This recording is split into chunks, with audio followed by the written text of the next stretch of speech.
Hello and welcome back to Course Like Your Car Brochure channel. Today's episode for Ford Friday, we're continuing our 1979 Aussie Ford brochure.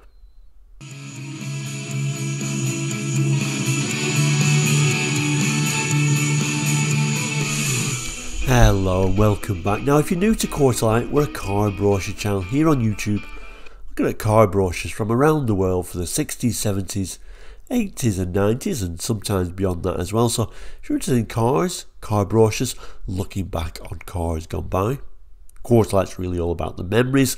Please consider subscribing. It is all completely free. Anyway, back to today's episode. This one was first aired on a Friday and we call those episodes Ford Friday episodes because we look at a Ford every Friday. Anyway, today's episode we're continuing our Australia Ford journey for 1979. Last week we looked at Cortinas. The week before that we looked at Escorts for the Australian market. We'll do a link at the end of this episode if you missed those episodes. But now we're going a little bit bigger. We're actually looking at the Falcons and the Fairmont. So let's throw that on the board now and have a look at it. So here is the brochure we've been looking at. Ford Cars, Ford Car Catalogue, August 1979, and actually on the front cover, this little tiny image, we've actually got a Fairmont on the front cover, the Fairmont Gear, the, well, I would say luxury, but so-called luxury version anyway. But let's turn to the Falcons and Fairmont pages and take it from there. So here it is, we're up to the Ford Falcon. This is where we left off last week, looking at Cortina, so now Falcon.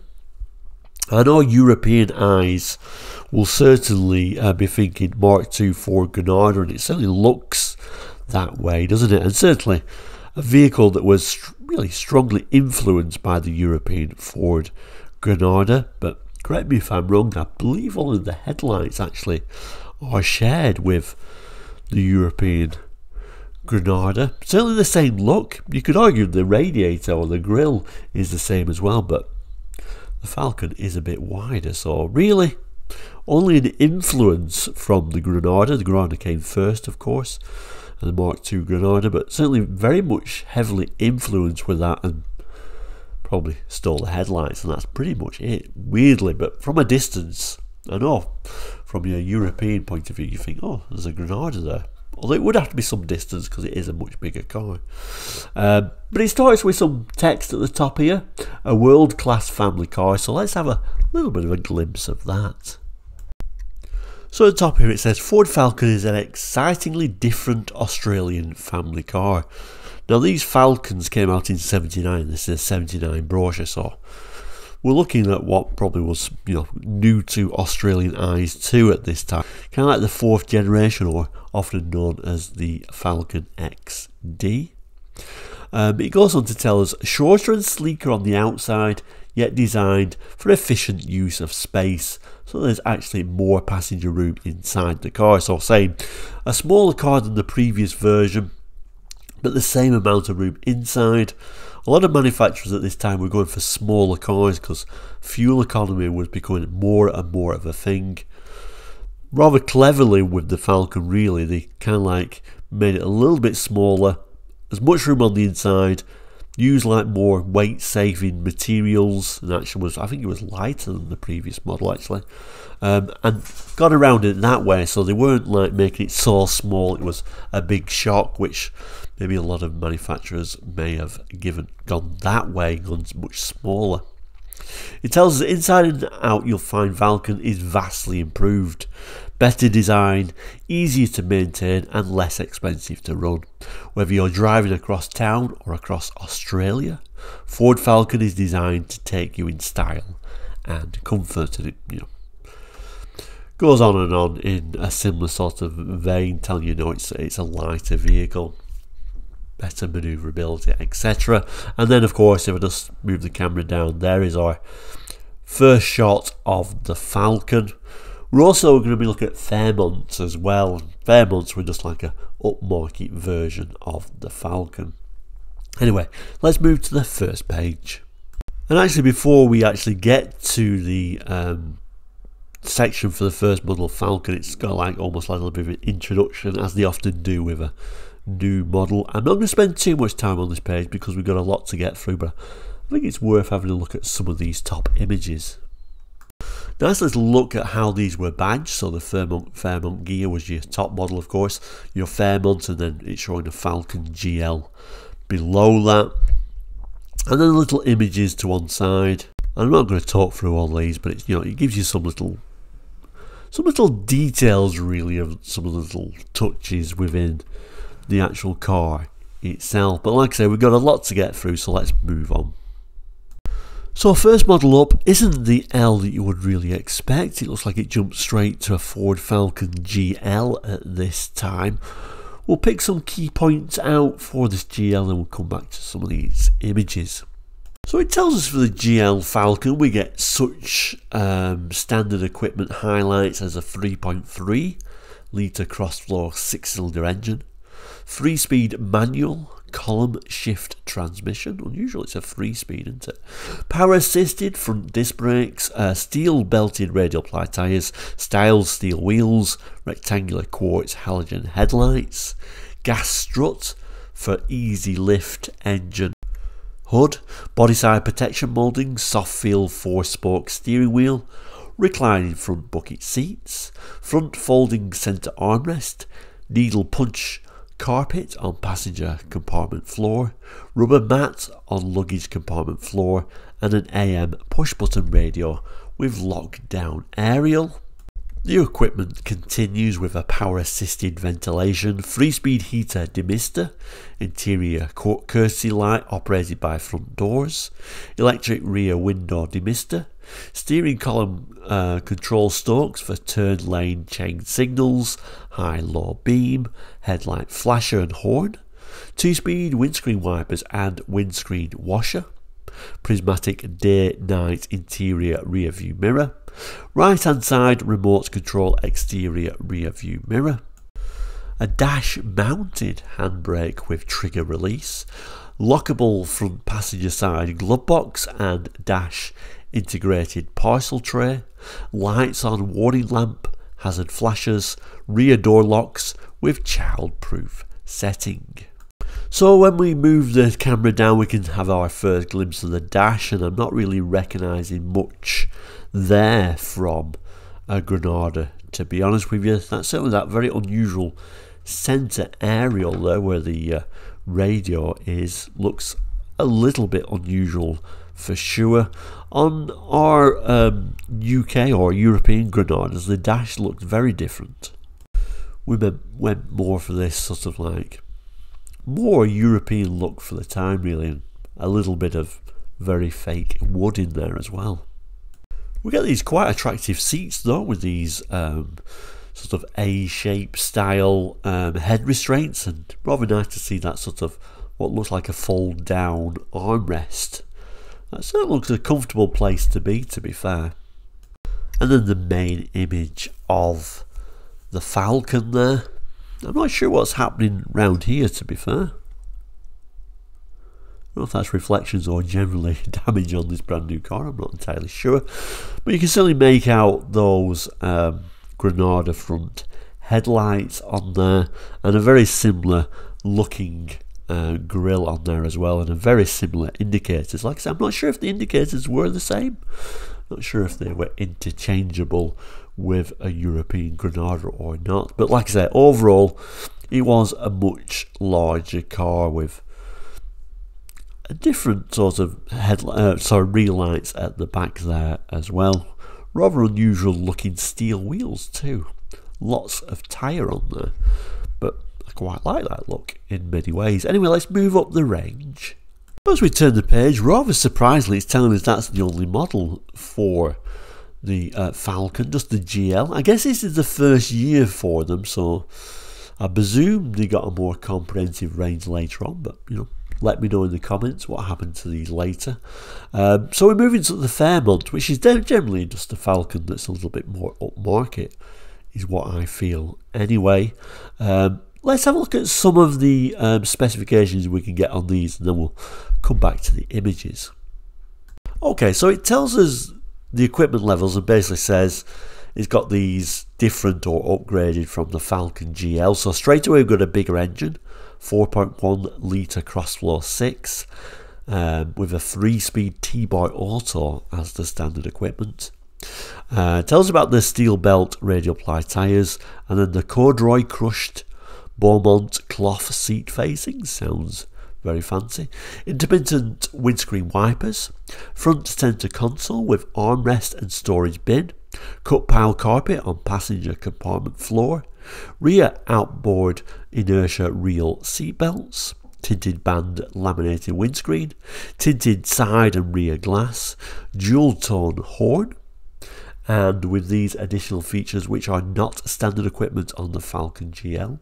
So a deep section body side protection moulding, chrome wheel trim rings, bright wheel centerpiece, left hand side remote control exterior rear view mirror, digital clock with day and month display, vanity mirror in passenger side sun visor, folding centre armrest in rear compartments, outboard passenger grab handles, needle punch carpet on luggage compartment floor and lower area of doors, courtesy light in glove box and in luggage compartment. Just moving the camera up reveals that what looks a very different interior for what is generally the same thing. Actually, we've lost that sort of like armrest and got this more like box type arrangement to put your arm on, although it doesn't look quite as comfortable in that regard. Nice colour of seats, and again a similar sort of design of head restraint. And then at the top here, it gives you a look at that sort of centre console area with that digital clock in there. What else is it telling us here? Air conditioning and power operated windows are shown, or optional cost extras. And it shows the rear of the Fairmont. Again, the design wise does give sort of Mark II Granada vibes, although with very different rear lights. There is just a quick look at the rear of the Granada in Europe. And actually that was a Granada gear I just threw up just for a quick look, but you could get a Fairmont gear. Straight away we can see more sort of like bright work on there, these rather nice wheels, and again lots of tyre. I always miss that, lots of tyre. We're all gone for sort of low profile looks these days, but I always preferred that lots of tyre look, and presumably a lot more comfortable if you do that. Although I guess road holding may be lost. Let's have a look at some of this text, then we'll have another quick look at this main image. So like in Europe, the gear name was used on Ford in a similar way to show a more luxurious version. So I talked about for over 60 years the name gear has been synonymous with some of the world's most luxurious custom built Ford cars, etc, etc. And it says today gear has become familiar as the name reserved by Ford for some of the most comprehensive equipped and elegant cars. Against the background, we are proud to introduce you the Ford Fairmont Gear, a car with the elegance, luxury, performance and engineering excellence that the name immediately suggests. So, very similar way that was looking at gear and Fords in Europe. A look at the front end, we've got more sort of bright work on there, I think is the most obvious thing, although I do like those alloy wheels and those chunky wheels, I must admit. I think it does really suit the car. We've also got a bit of like a gold tape stripe on this, familiar gear badge on the front wing to show off to your neighbours, and then a quick swoop around to look at the rear. Anyway, let's turn the page because I'm sure it's going to tell us more about this. So we do turn the page and we get more images of the gear. We'll come back to the pictures though. Let's have a look at the sort of key features. So it says the Ford Fairmont gear standard equipment highlights as for the Fairmont sedan, but with these different and upgraded features. So we get 4-wheel power disc brakes, different steel belted radial ply tyres I guess, sports alloy road wheels. Nice to see those as standard, those alloy wheels, because certainly in Europe they weren't as keen just to throw alloy wheels on there as just standard piece of kit. Often with the gears You could get them, but they were usually a little bit of an optional extra. Limited slip differential, crushed velour cloth seat facings and door trim panels. Regulars will know that is my favourite choice for an interior, so I would have been tempted by the gear for sure. A soft feel twin spoke steering wheel, an AM push button radio with power aerial, and with these additional features which are not standard equipment on the Fairmont sedan: comprehensive instrumentation, map pockets on rear of front seats, remote control boot release, bright finish wheel arch moulding, side pinstripes. Again, that unfamiliar dash for European eyes. Unusual steering wheel on this as well. Inside is really like the seats and the real story, I think. There is all that velour. Very interesting looking door card as well, and sort of like door armrest on there. Very unusual actually, although you will notice it's got your keep fit windows still on there, but it does have a little bit of carpeting on the lower section. Obviously we can see this is also an automatic. The rear has got one of those sort of like pull down armrests on there as well. We do get a tiny front image which looks like it's the same as what we saw on the front of the brochure. But actually that isn't where the story ends for the Falcons and Fairmonts. We even get, like we did in the Mark II Granadas and they had their estates, we can have the wagon version of both the Falcon and the Fairmont. Very practical vehicles. Certainly the Granadas in UK and Europe were very practical family vehicles and load luggers. Similar sort of story for these as well, I'm sure. Standard equipment, so we can get the Falcon GL as a wagon version with that 3.3 litre cross-flow 6-cylinder engine and a 3-speed manual column shift transmission. Again, I don't think that's weird being a 3-speed manual, but that's what they went for. And then the Fairmont wagon, keeping that same sort of 4.1 litre cross-flow 6-cylinder engine and 3-bar T-bar automatic transmission. So kind of spec-wise going kind of like hand in hand with those two models by the looks of it. So in the background there, and apologise it does fall on the crease, but that is your base model Falcon GL in wagon form. And then your Fairmont with these rather nice sort of like chrome sort of beauty wings on there. Tells on the side there, the little 4.1 litre badge on there. Skis, often shown in brochures, but really, of all the wagons sold, how many people owned a pair of skis? But always shown with them. It continues showing skis when demonstrating the practicality of being a wagon and folding that rear seat down. And then a little glimpse of the fabulousness of rear wash wipe. Next page starts talking about comprehensive equipment and options that you could get. So things like your left hand side remote control exterior rear view mirror, that 3-speed T-bar auto, integral air conditioning, comprehensive instrumentation, which means, you know, a rev counter or a tachometer. Look at these though. Striped wool blend seat facings. Very nice, and particularly this would be good on the sort of like Cortinas and Escorts. Vinyl seats, I'm sure that would have been a good thing to throw on there so you didn't burn your legs in the Australian heat. We get an AM push button radio stereo cassette tape player, long range driving lights, and we can even get the Volante Sports road wheels. Very nice to make your, I'm going to say Granada then, your Falcon or Fairmont look a little bit more sporty. So you can even get the S-Pack is what this is all leading up to. So this is your Falcon GL, your base model, but it's got the S-Pack on there to look a little bit more sporty. That added things like a distinctive paint treatment, slotted steel road wheels with chrome trim rings, comprehensive instrumentations, intermittent windscreen wipers, striped wool blend cloth seat facings, left hand side remote control exterior view mirror, front spoiler, long range driving lights, a different steel belted radial ply tyre. And yeah, they did similar things for the Granada, the Granada S-Packs.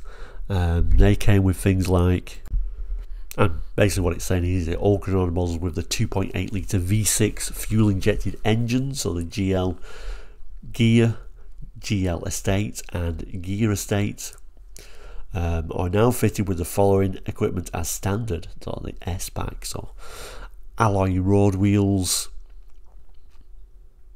sports suspension, sports gear shift knob, and then basically what happens if you get a GL, for example, then you get a GLS badge. I wonder if you can see that on there.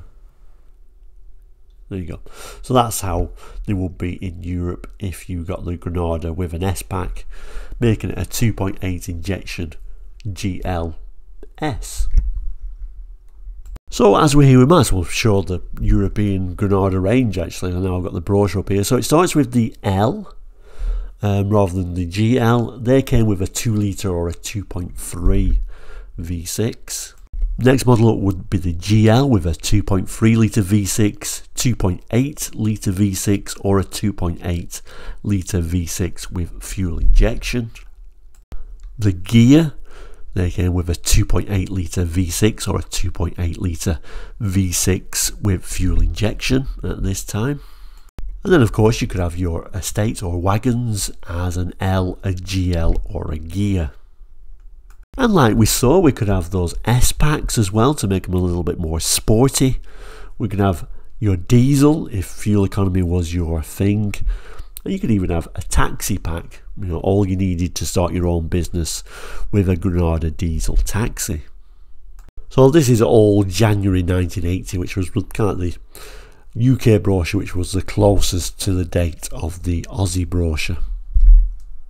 Just finally moving back to the Australian brochure, and we can see the engines that you could get there. So the 3.3 litre 6-cylinder, 4.1 litre 6-cylinder, 4.9 litre 8-cylinder and 5.8 litre 8-cylinder, which unusual lineup considering, like I say, at this time Australia was thinking more economy, but there you go. You can still get some pretty big engined Falcons and Fairmonts at this time. Now I was talking about size and comparing it with the European Granada of a similar sort of look. Now I'm not going to read it all out, but this is your Aussie sedans and wagons there, showing length, width, height.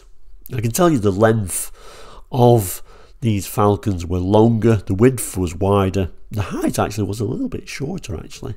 Now the only way I can really show you that is this is your Australian dimensions, and then this is your UK Granada dimensions, and then your UK or European Granada estate or wagon, their dimensions there. But overall, take it that, you know, the Falcon is a bigger vehicle, even though it's got a similar sort of look. So there we go, the Falcons and the Fairmonts. An interesting time when they've changed to these more European looking big Fords. Let me know in the comments what you think about these and this generation of Falcons and Fairmonts. Next week, we're going to look at the Fairlane, like real luxury for its time. But thank you so much for watching today. If you got any comments, please do jot them in the comment section, obviously. But always love to hear your stories of what I'm trying to say and your own experience. But thank you so much for watching today, and we'll end by saying, as we always do, please do consider subscribing. It is all completely free. Hope you do enjoy the rest of your weekend, or if you're not watching this on a weekend, then I hope your day is going well. But thank you so much for watching today. Please do take care. We'll see you very soon, and goodbye.